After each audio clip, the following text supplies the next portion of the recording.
one race to go, the motivations are varied. For Thiago Medeiros, it's ending his championship season on a winning note and erasing the memories of his big crash at California.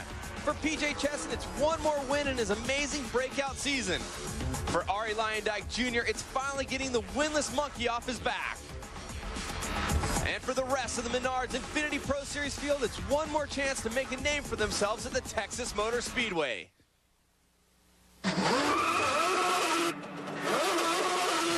Inches apart.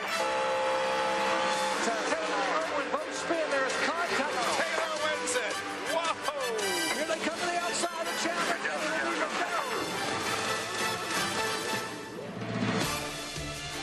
Welcome to the Texas Motor Speedway and the Texas 100. It is the 12th and final race of the Menard's Infiniti Pro Series.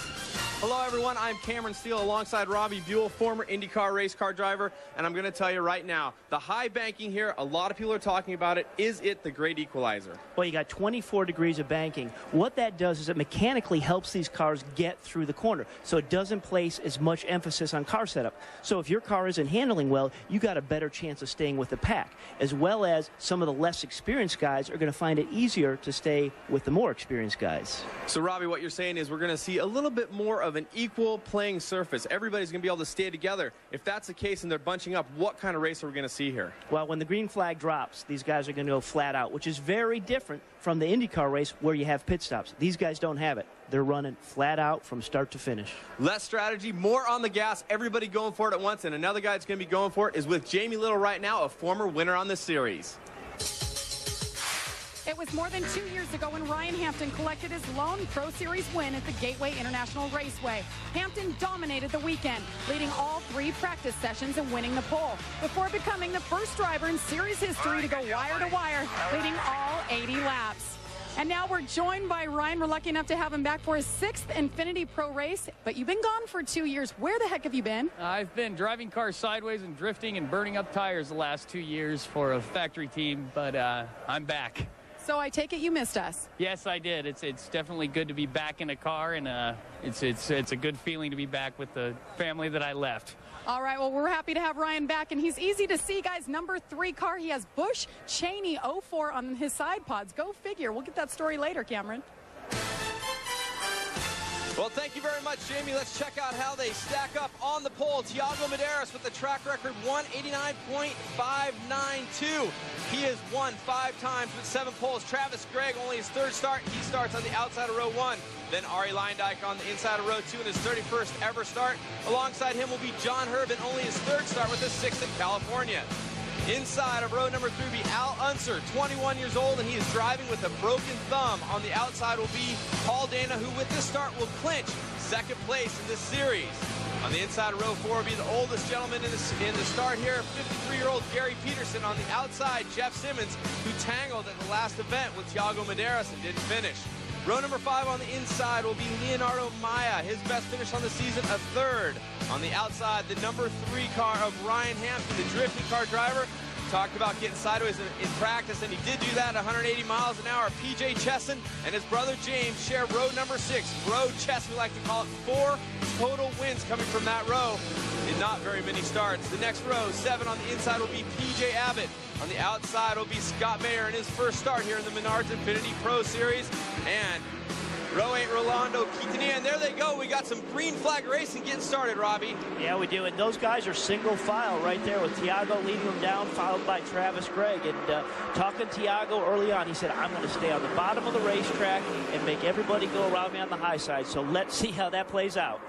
And starting right away here, you see Thiago Medeiros going out with his teammate, Travis Gregg, and on the outside, Arie Luyendyk Jr. They are a 3-car breakaway. We talked about them all staying in a pack. If they get away, are they going to be able to run, Robbie?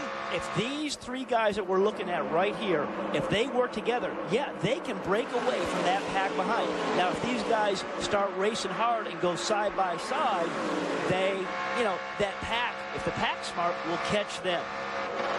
Well, Thiago Medeiros, we talked about, he has 5 wins on the season. Arie Luyendyk Jr. has not had a win in this series. He has been trying. This is his 31st start, so a lot of people pulling for Arie Luyendyk here at the final race of the season. Yeah, and Arie really has come to life. Ever since he switched over to drive for Gary Peterson's team, he's had some great runs. He had a great run going in California. Unfortunately, had a cut tire, didn't finish that race. So I'd love to see him have a good finish here, but he's got some other guys in front of him that are going to contest that. And the driver in between there, Travis Gregg, he qualified on the pole at his first ever start.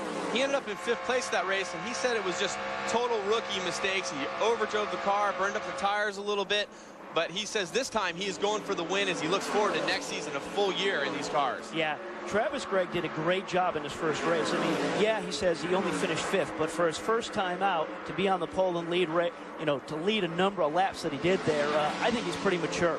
And right now, these 3 guys, led by Thiago Medeiros in the silver car. And Rolando Quintanilla, you see him there on the outside in the 10 car. He did not get a qualifying time. He is in the field, and he is moving up, actually. Right now, I believe, looking for a 7th place right here if he can make the pass on Jeff Simmons in the number 24 car. Yeah, obviously his car's working well on the high side, and, when you start at the back of the pack, anytime you can gain that forward momentum and keep that momentum going on the high side, that is very important, and right now he's making that work. And Rolando's had some great runs on the 1 and mile half tracks. He definitely has, and right now we're going to step away for just a second. Don't go too far away because we have some incredible racing action. 3 cars tied at the front. It's Thiago Medeiros.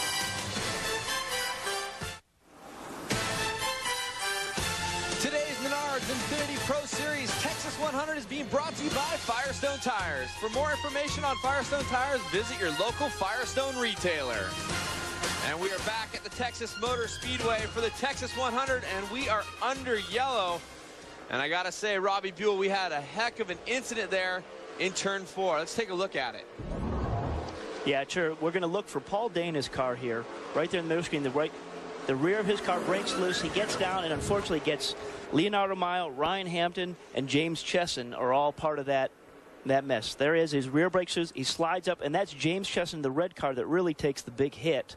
And just a lot of debris there. Also, Ryan Hampton's car and the red and black car against the wall. And it's unfortunate when you see that so early in the race, but this can happen in that pack racing.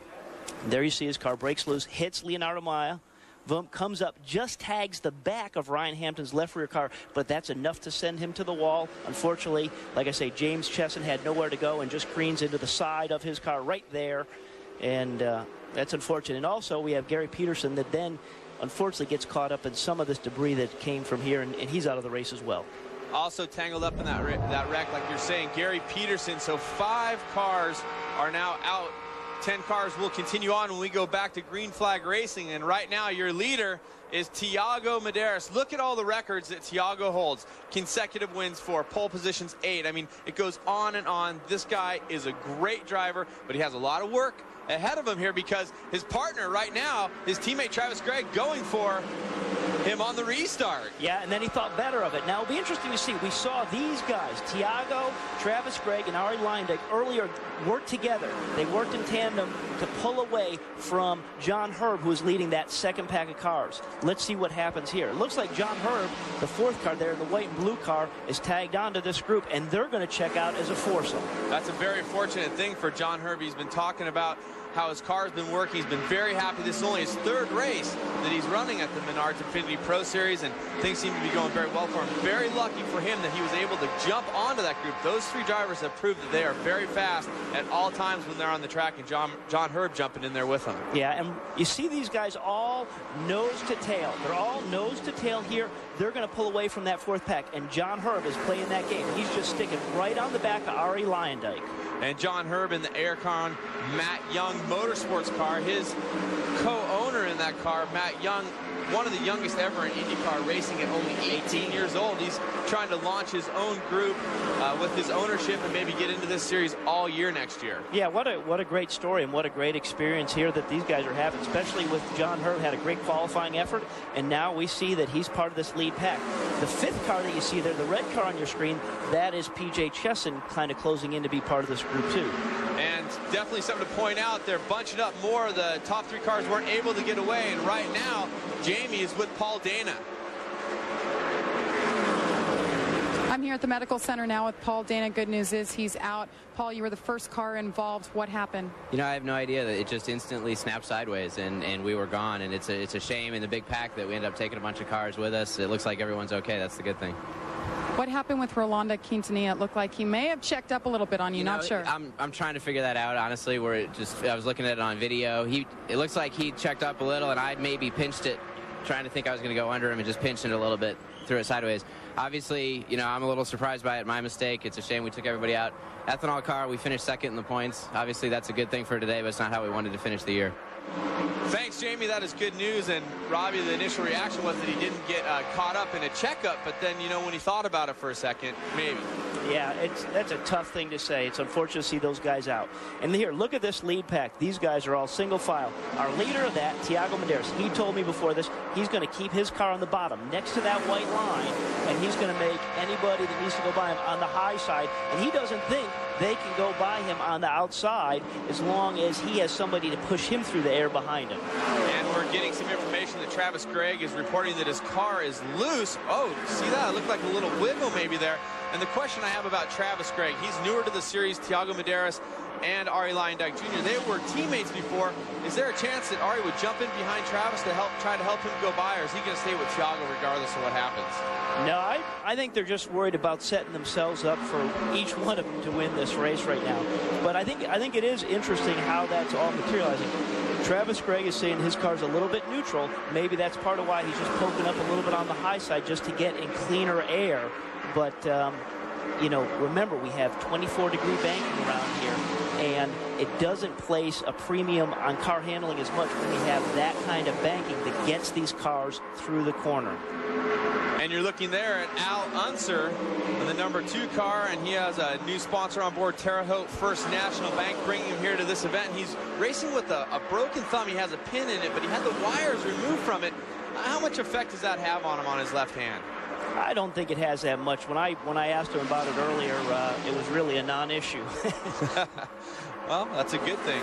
He's definitely racing towards the front of the pack here, and he missed one of the practice sessions, so he's a little bit behind the curve with some of the other guys here, but it doesn't look like it's affecting him adversely. No, and he's had some great runs on these super speedways like this. And yes, he did miss that first session. And anytime you miss any track time in a series that's as competitive as this series, it's tough to make up ground. But when he did go out in that second session, he posted the quickest time. All these guys nose to tail, they're being smart and working together. Anytime that you're nose to tail, you're going to go faster than a group that's going side by side. You have the one car in front that's poking a hole in the air, and the other guy behind it is just sucking along with it. And the more cars they have, the faster you go. Well, right now we have 6 cars stacked up in the front pack, and 5 of them, I don't think anybody would be surprised if they were to win the race. Those first 5, John Herb sitting in 6th place, a little bit more of a relative newcomer. He might be a little bit of a surprise, but right now, great racing action. Anything can happen here at Texas Motor Speedway, so don't go too far away. We're going to step out for just a second. Medeiros, Gregg, and Luyendyk, those are your top 3.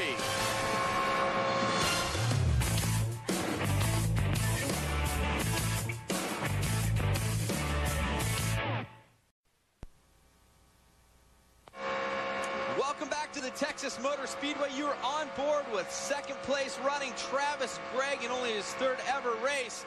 Right in front of him, Tiago Medeiros, who has clinched the championship for this, the Menard's Infiniti Pro Series. 4 drivers at the front of the pack right now. Is it anybody's game, Robbie?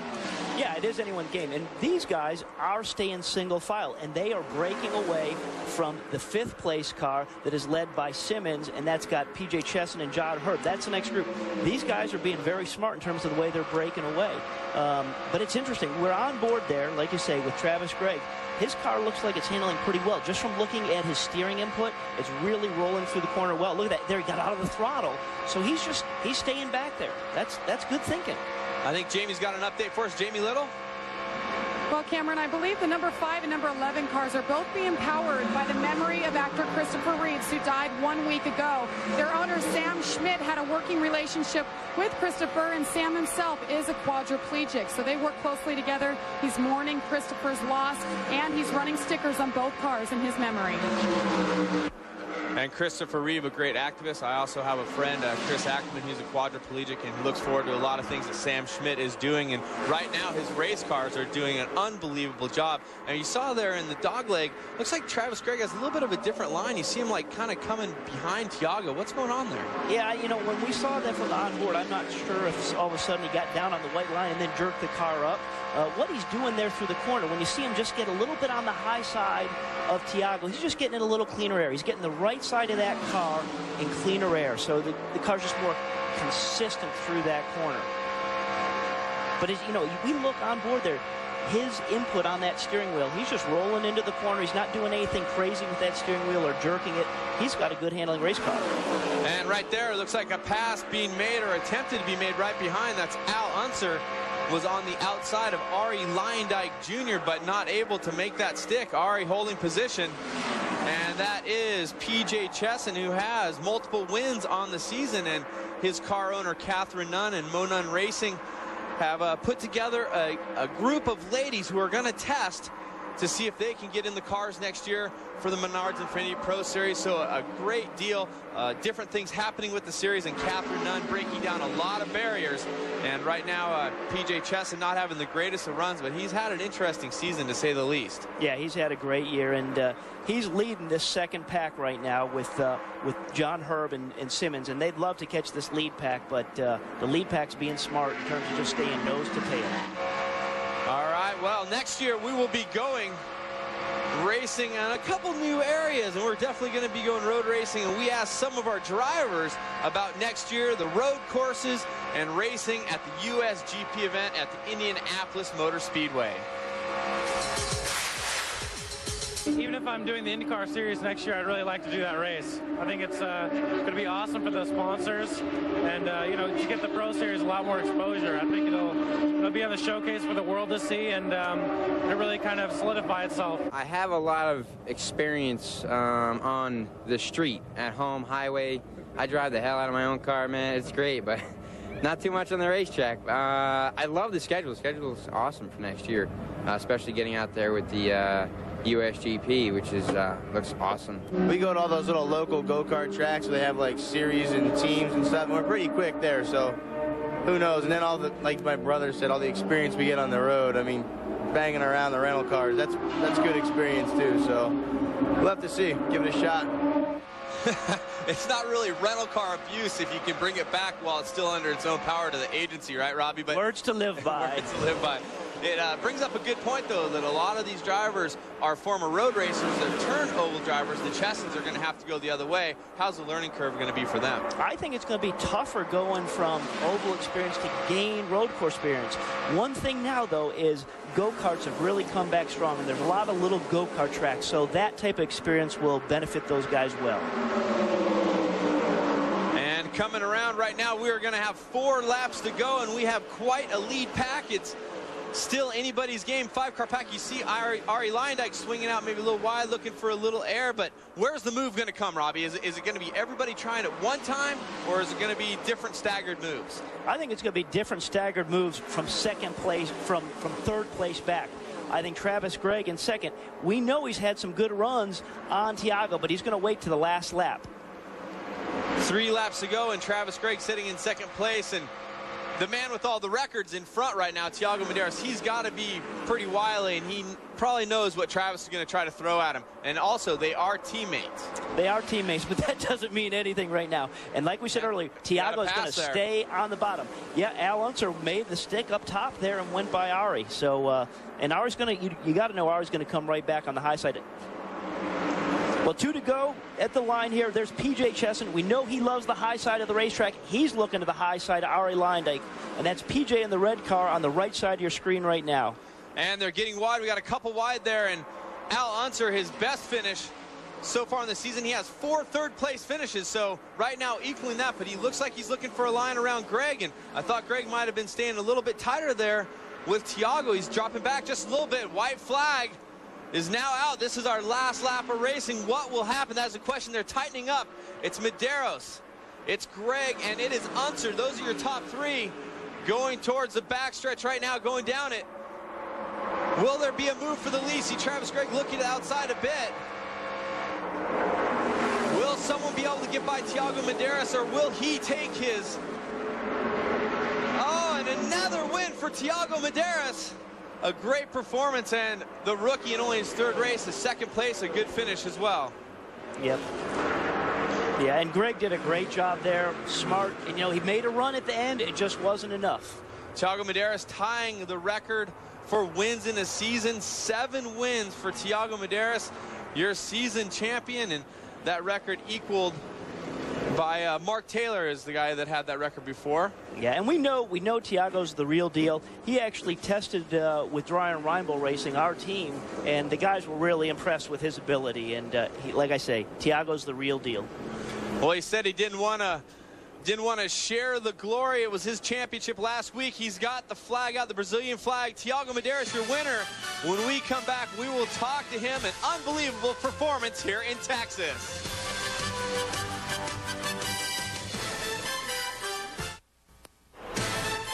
Today's Menard's Infiniti Pro Series Texas 100 is being brought to you by Firestone Tires. For more information on Firestone Tires, visit your local Firestone retailer. And Thiago Medeiros, the first time we've seen that with all the records he has, doing donuts, 6 wins on this season, 7 overall. That was the record we talked about. An exuberant young man. Definitely stoked to be leaving the season with a win and the championship. Lots of things going on in the young Brazilian's life. Trying to step forward into the Indy cars next year, and your final results will go like this. It was Medeiros, as we said. Travis Gregg finishing second. Al Unser, a third-place finish. That puts him 5 third places on the season. Then Leyendyke Jr. and P.J. Chesson. Unbelievable turn of events here today. And it was definitely a spectacular race. Yeah, it was a great way to end the year, and we got a great champion. Thiago will carry the flag for Brazil and for the Infiniti Pro Series, and Jamie Little is with him now. Thanks, Cameron. Well, Thiago won his first race here last year, and he finishes on a high note. Thiago, this was just icing on the cake for you. You didn't even have to race today. What did it mean to you to take the victory? Oh, it means a lot, and it's the best way to leave this category, to looking forward to IRL ride next year. And 6 wins on the road, 7 poles, so there's nothing else that I can ask for. How about your teammate giving you a run for your money down to the wire? Oh yeah, we had a really good run with Travis, and Infiniti Motorsport did a really good job this weekend. We had the first and second place in this weekend, so it's great for us, for the team. Okay, so this definitely is your last Menard's Infiniti Pro race? Oh, unfortunately, looking forward for IRL next year. All right, well, you heard it here. His plans are big time for next year, guys, so perhaps we'll see him in the IRL. Well, we know it's his dream. We'll see if he's going to get there. You can see the points. Paul Dano will clinch that second place spot. Ari Leyendyke Jr. moves up into third place for the overall series. He told me before the race that was something he really wanted to do, followed by Chesson and Jesse Mason in fifth place, who unfortunately missed these last couple races. One good note, I want to point out that all the drivers in that accident have been cleared from the hospital, including James Chesson. So definitely good news there, Robbie. Yeah, it is. We saw what a big hit that he had there. And I think it says a lot about these cars and the integrity of these cars that everybody walked away from that. Oh, for sure, and it's been an awesome year, and I definitely want to thank Dr. Jerry Punch, who was our host in many of the events here, Robbie Buell, who is our expert side-by-side, Jamie Little, who's been down in the pits. Don't forget, coming up next, Monster Truck Drags on ESPN2. This has been a presentation of ESPN, the worldwide leader in sports. For more, log on to ESPN.com.